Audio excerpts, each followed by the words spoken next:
Take a look around you quickly. Your headphones, your car, your keyboard, your smartwatch. All of them could communicate with each other without a single wire. It's called Bluetooth. I'm sure you know that already. A technology so common that most people don't even think about it. But here's the weird part. Bluetooth isn't really one invention. It's the result of thousands of inventions stacked on top of each other. If you removed just one piece of human history, Bluetooth may never have existed as we know it. So this got me thinking, how did we go from rocks and fire to listening to fire rock music with Bluetooth headphones after a breakup? Let's get into it. Chapter 1. Fire, the first technology.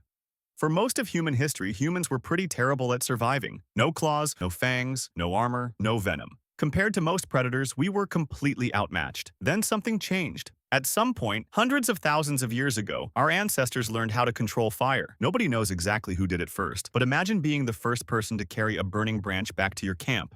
Suddenly, the dark wasn't quite so scary. Predators stayed away. Food became easier to eat, and people could survive in colder places than ever before. But the biggest impact wasn't warmth. It was control. For the first time in history, humans weren't adapting to nature. Nature was adapting to them. Without realizing it, those early humans had discovered how to control energy, and that idea would eventually power every machine, engine, battery, computer, and Bluetooth device that would ever exist. But first, humanity needed better tools, which meant learning how to shape something stronger than stone. Lobbing a rock at a boar isn't going to work that often.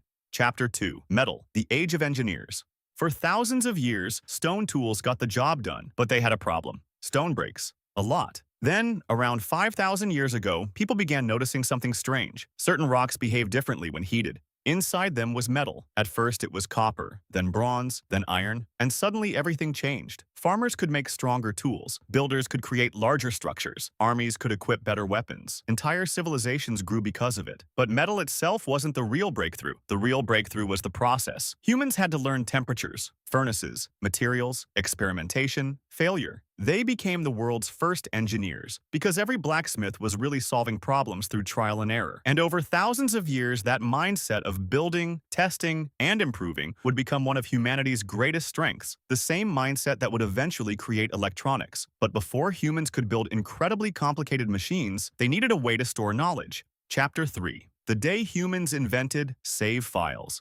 Imagine trying to build a civilization without writing. Every invention, every discovery, every lesson would die with the person who discovered it. For thousands of years, that was exactly how humanity worked. If somebody discovered a better way to farm, hunt, or build, that knowledge only survived if people remembered it, or it was accurately depicted on a cave wall. Then around 3400 BC, traders in Mesopotamia had a problem. Their cities were becoming too large. Too many deals, too many debts, too many things to remember. So somebody started scratching symbols into clay tablets. At first, it wasn't literature. It wasn't history. It wasn't art. It was accounting. Humanity's first spreadsheets. But something incredible had happened. For the first time ever, information could survive death. Knowledge could be stored, shared, copied, improved, and suddenly progress started compounding. One generation could build on the work of the last. Then, mathematics entered the picture. Humans learned how to measure distance, time, weight, movement, reality itself. And thousands of years later, those same mathematical principles would become the foundation of modern computing. But before computers, humanity first had to discover something far stranger: electricity. Chapter 4. Lightning in a Bottle.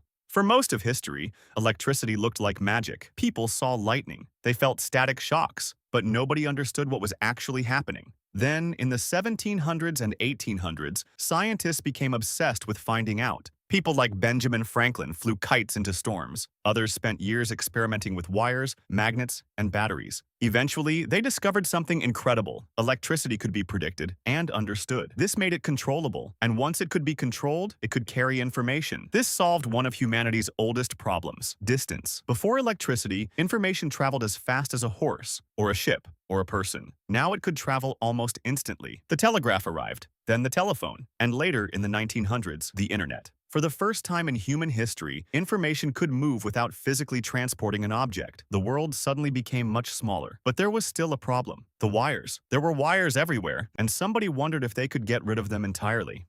Chapter 5. The Invisible World. In 1864, a Scottish physicist named James Clerk Maxwell made a bizarre prediction. He claimed invisible waves were traveling through the air all around us. Nobody had seen them. Nobody had measured them. Many people thought it sounded ridiculous. Then, 20 years later, Heinrich Hertz proved Maxwell was right. Those invisible waves were real, radio waves. This discovery changed everything. For the first time, information no longer needed a wire. Messages could travel through empty space. Ships could communicate across oceans. Aircraft could communicate through the sky. Radio stations could broadcast to entire nations. Humanity had discovered wireless communication, and while nobody knew it at the time, the basic idea behind Bluetooth now existed. Information could move through the air. The next challenge was making devices small enough and safe enough to fit in your pocket.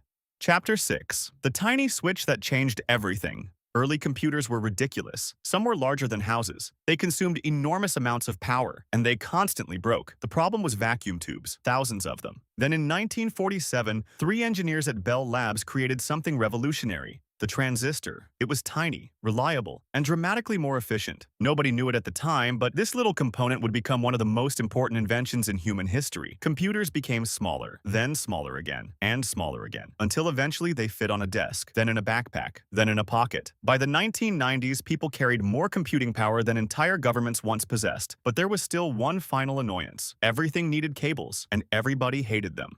Chapter 7. Bluetooth is born.